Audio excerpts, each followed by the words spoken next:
Bonjour à tous et bienvenue sur cette vidéo. L'objectif de cette vidéo, ça va être de vous résumer le débat entre Trump et Biden, le premier débat qui a pu avoir lieu. Alors on va avoir normalement un deuxième débat qui devrait prendre place avant novembre 2024, c'est-à-dire les élections américaines. Et pourquoi je vous parle de tout ça aujourd'hui? Parce que ça va avoir un réel lien finalement avec la suite de l'évolution des crypto-monnaies, notamment Ethereum, Bitcoin et tous les altcoins qui peuvent composer l'écosystème, dans le sens où aujourd'hui les États-Unis ont et comportent un très gros électorat favorable aux crypto-monnaies, et donc forcément c'est un atout majeur pour les deux participants aux élections américaines, donc Trump, ancien président des États-Unis, et Joe Biden, président actuel des États-Unis, de fortement se pencher sur le sujet, pour pouvoir politiquement ramasser des voix et forcément nous, en tant qu'investisseurs, nous bénir de leurs paroles pour pouvoir finalement attester un petit peu de l'évolution des marchés financiers, dans le sens où si finalement on est face à deux concurrents qui s'affrontent tous les deux pour la place de président des États-Unis, qui viennent favoriser les crypto-monnaies, les investisseurs vont gagner en confiance dans le fait d'investir dans ces actifs. À noter que les dernières très grosses annonces par rapport aux cryptos ont été le fait que les ETF Ethereum ont été acceptés. Actuellement, à l'heure où je vous parle, ils ne sont pas 100% mis sur le marché.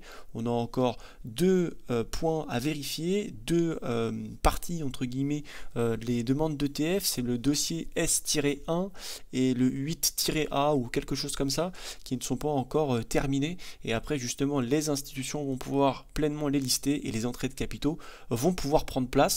On ira voir sur le Bitcoin ce que ça a pu nous donner la dernière fois où les ETF Ethereum ont été acceptés. Alors, erreur de ma part, j'ai dit les ETF Ethereum ont été acceptés, pas du tout, c'est les ETF Bitcoin qui ont été acceptés. Donc ici justement, sur ces niveaux-là, on a eu l'acceptation des ETF Bitcoin, d'accord. Évidemment, le sell de news est à prendre en compte, donc sell de news, on vient récupérer tout ce niveau de contrepartie, et hop, le Bitcoin ici, grâce à l'entrée des capitaux, grâce justement aux ETF qui ont été listés, a gagné quasiment 100% de valeur, d'accord. Ici, on est à peu près au même niveau sur Bitcoin, d'accord. Donc là on a eu ici l'acceptation des ETF Ethereum. Ici forcément on a un down market. Là on vient reprice ici, on devrait pouvoir continuer d'aller chercher des plus hauts. On peut aller sur l'ETH USDT si vous voulez, ou l'ETH USD. Attendez, bougez pas, on va juste regarder. Pourquoi pas ma liste juste ici, super. Donc vous voyez ici ce qui est très intéressant, c'est que on a pu avoir hop juste là l'acceptation, c'est ça, des ETF Ethereum juste ici, d'accord. On est sur un très beau niveau de capitalisation de prix juste là, et moi personnellement je m'attends à des plus hauts, que ce soit à partir d'ici ou à partir de là, pour pouvoir justement avoir une belle continuité de cycle économique, en tout cas en ce qui concerne les cryptographies. Et donc, qu'est-ce que nous racontent un petit peu ces deux candidats qui vont avoir vraiment une place très importante pour la continuité, on va dire, de la bonne santé de la crypto-monnaie. Donc, jamais dans l'histoire américaine, un débat entre deux prétendants à la Maison-Blanche a eu lieu de si tôt dans la campagne, et jamais encore les Américains n'ont eu à départager des candidats aussi âgés que le président démocrate, 81 ans, et son prédécesseur républicain, 78 ans, donc Donald Trump a 78 ans, et Biden ici à 81 ans.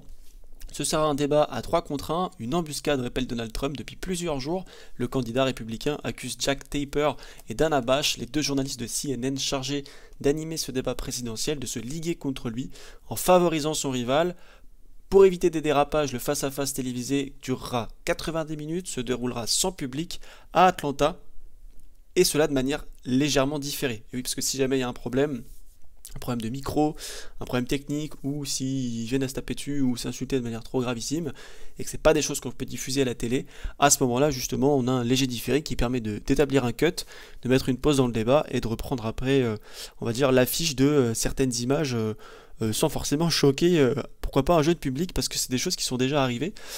Et effectivement, CNN se réserve aussi le droit de couper le micro d'un des candidats qui parlerait lorsque ce n'est pas son tour, rapporte David Thompson à Miami. Alors savoir qu'à l'époque, avec Hillary Clinton et Donald Trump, on avait pu avoir un débat qui avait été rudement épicé, dans le sens où ça s'était fait en plein public. C'était comme un combat de catch en fait, avec plein de spectateurs. Alors on avait d'un côté de la salle les partisans de Trump et de l'autre côté les partisans d'Hillary Clinton, et ça avait été absolument dantesque. Enfin, c'était vraiment fou quoi. C'était un combat de boxe. À chaque fois que Trump disait quelque chose, il y avait des huées, il y avait vraiment des sifflements, ce genre de choses, et la même chose pour Hillary Clinton. Puis à chaque fois qu'il y avait une petite vanne ou un petit clash qui pouvait passer, ah bah directement ça applaudissait pardon. C'était quand même assez rude, assez bizarre pour être honnête. Encore une fois, je trouve que la façon de mener la politique de nos années entre guillemets n'a plus rien à voir avec la politique de l'époque. On n'est plus du tout sur la même base de respect, les mêmes façons de s'exprimer, les mêmes comportements qui sont mis sur la table. On est vraiment sur des comportements parfois un peu primaires, un peu street pour être honnête, et c'est vrai que c'est assez déconcertant parce que c'est quand même des très gros statuts. Vous allez voir que c'est assez lunaire ce que je vous expliquais là, mais c'est bien ce qui s'est passé pendant le débat. L'un des principaux défis de Joe Biden que Donald Trump et ses porte-paroles accusent de dopage.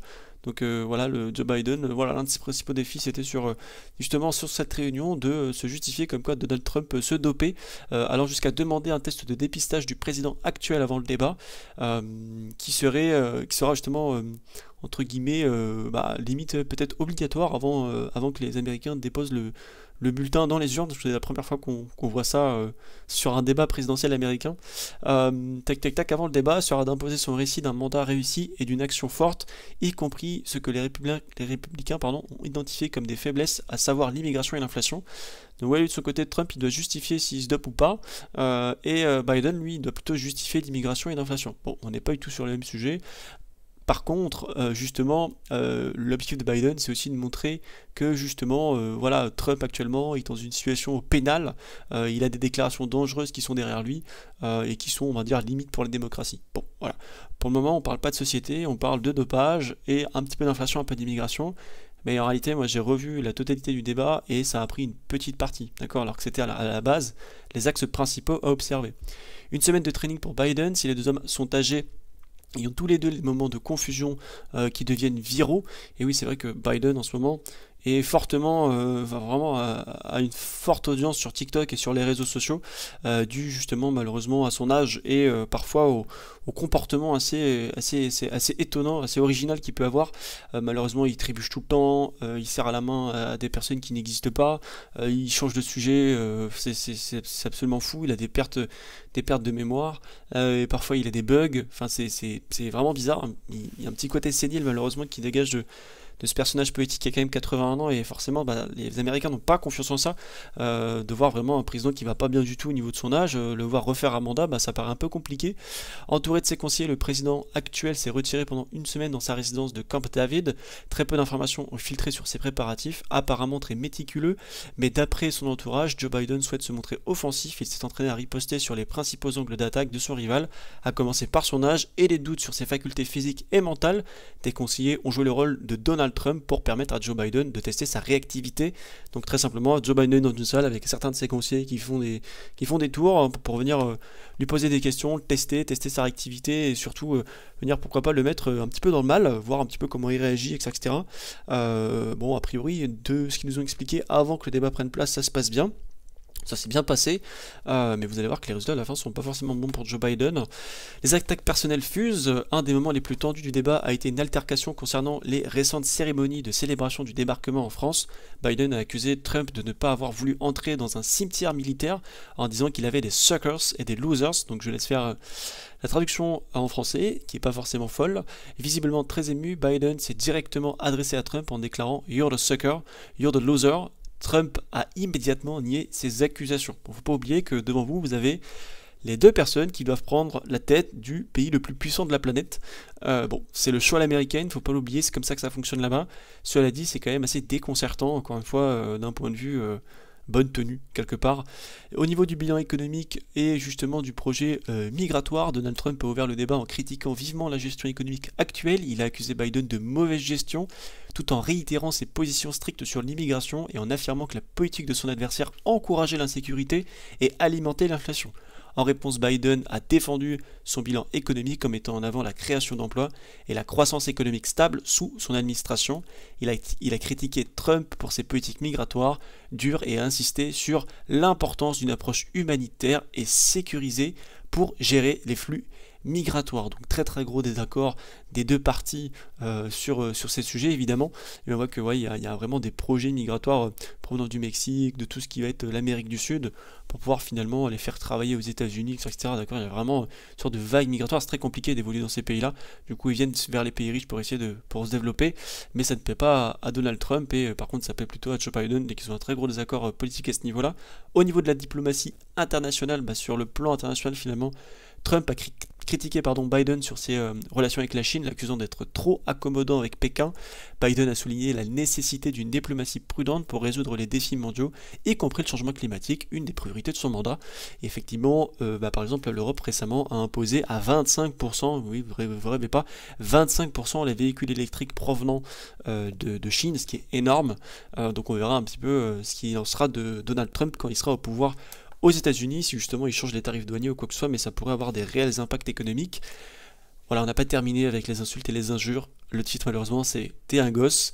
Joe Biden, 81 ans, Donald Trump en a 78. Si seulement 3 ans les séparent, force est de constater une différence évidente de vivacité entre les deux candidats.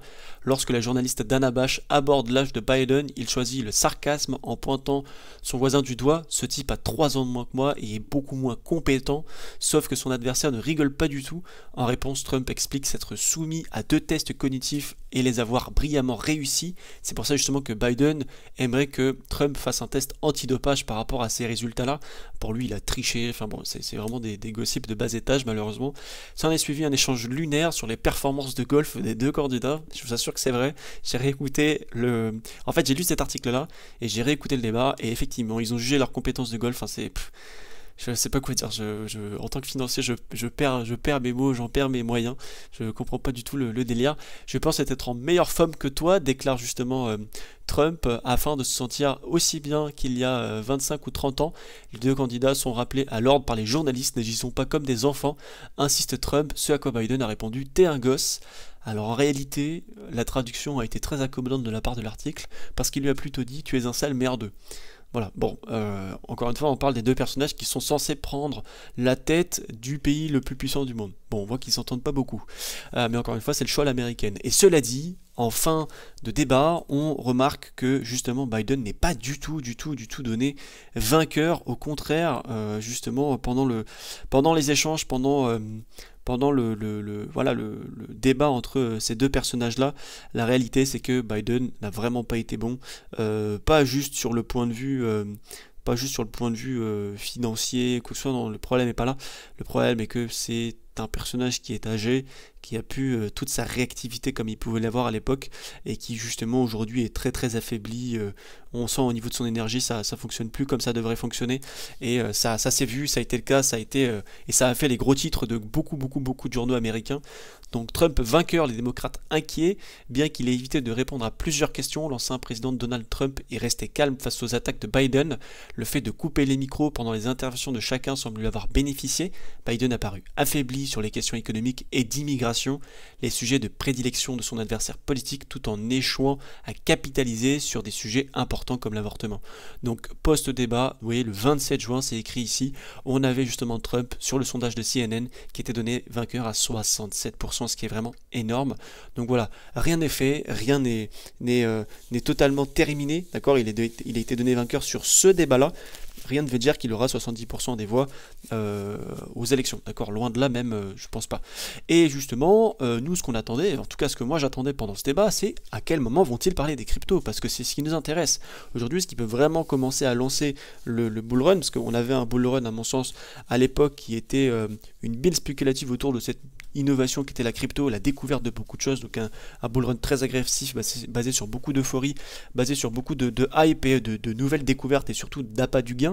Et je pense que ce bull run là va plutôt être finalement la source institutionnelle financière, d'accord. La source de ce bull run là va être vraiment le placement des institutionnels sur le marché, notamment de la part de BlackRock, de la part de beaucoup de fonds qui ont finalement déjà listé les ETF BTC il y a quelques mois, et qui aujourd'hui listent des ETF Ethereum, donc les deux plus gros coins du marché cryptographique, ça y est, sont listés, et donc du coup c'est un atout de légitimité quand même pour la crypto. Ça veut dire que ça y est, c'est reconnu institutionnellement parlant, ça a été accepté par la SEC quand même, c'est pas rien, donc c'est l'autorité des marchés financiers américaine.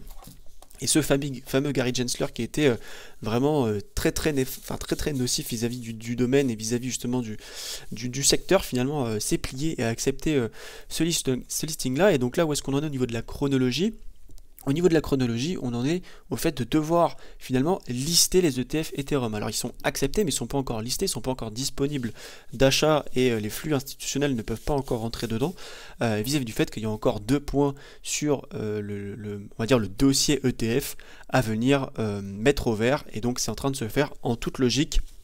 Il devrait être disponible et ouvert au flux de capitaux pour juillet, donc on serait plutôt pas trop mal pour tout ce qui va être août et la fin d'année au niveau des cryptos. En tout cas, c'est les informations que j'ai à l'instant T. Et donc effectivement, les crypto-monnaies, grand sujet absent du premier débat entre Donald Trump et Joe Biden. Bitcoin et les crypto-monnaies ont été étonnamment absentes du débat présidentiel aux États-Unis. Malgré leur importance croissante et les positions divergentes de Joe Biden et Donald Trump sur le sujet, aucun des candidats n'a été interrogé sur le sujet de la crypto lors du premier débat. Et effectivement, Bitcoin et les crypto-monnaies absents des débats aux États-Unis. Les deux candidats, Joe Biden et Donald Trump, se sont chacun servis du sujet de la crypto-monnaie et de la régulation des entreprises du secteur afin d'attirer un nouvel électorat, parce qu'il y a à peu près 32-33% de l'électorat américain qui est justement pour le secteur de la crypto-monnaie, qui est pour l'innovation de la crypto-monnaie et la reconnaissance de ce domaine-là. Donc forcément, eux, en tant que politiques, ils se disent ok, bah, va falloir les séduire, il va falloir vraiment leur plaire, et donc on va accepter les crypto-monnaies, on va commencer à être sympathique avec tout ça. Voilà, donc ça je vous laisserai le lire, faites pause, hein, ce sera pas très compliqué. Et donc effectivement, malheureusement, lors du premier débat, sur les deux prévus pour la chaîne CNN, les crypto-monnaies n'ont pas été mentionnées une seule fois. C'est assez surprenant compte tenu de la tendance des dernières semaines où les candidats semblaient s'être emparés du sujet pour en faire un argument politique. Les débats ont principalement tourné autour des plans économiques, des droits à l'avortement, de l'immigration, de la politique étrangère et des capacités mentales, étant donné l'âge avancé des deux candidats. Cependant, les élections étant prévues au mois de novembre 2024, les candidats auront sûrement davantage l'occasion d'exprimer leurs intentions à l'égard des actifs numériques ultérieurement. Voilà, c'est la seule chose qu'on a eu pour le débat de Trump et Biden. Cela dit, vous avez un gros résumé de ce qu'ils ont pu se raconter. Il n'y a rien de splendide, il n'y a rien de fou. Personnellement, j'étais sur les marchés à ce moment-là, c'était très tard, c'était 3h du matin, pour regarder comment allait bouger le S&P, comment allait bouger le Nasdaq, comment allait bouger l'US 30, le Dow Jones, etc. Mais finalement, on n'a absolument rien eu. C'est très étonnant. Pour être honnête, voilà, c'était vraiment un débat vide qui servait pas à grand chose. Je vois pas l'utilité finalement qu'il a pu avoir, si ce n'est absolument aucune. Cela dit, on a quand même été mis au beau fait de certains sujets tout de même. Donc voilà, il faudra suivre avec beaucoup d'attention ce que la suite pourra nous raconter. J'espère que cette vidéo vous a plu. On se retrouve dans un prochain format. Prenez soin de vous. À la prochaine. Ciao ciao.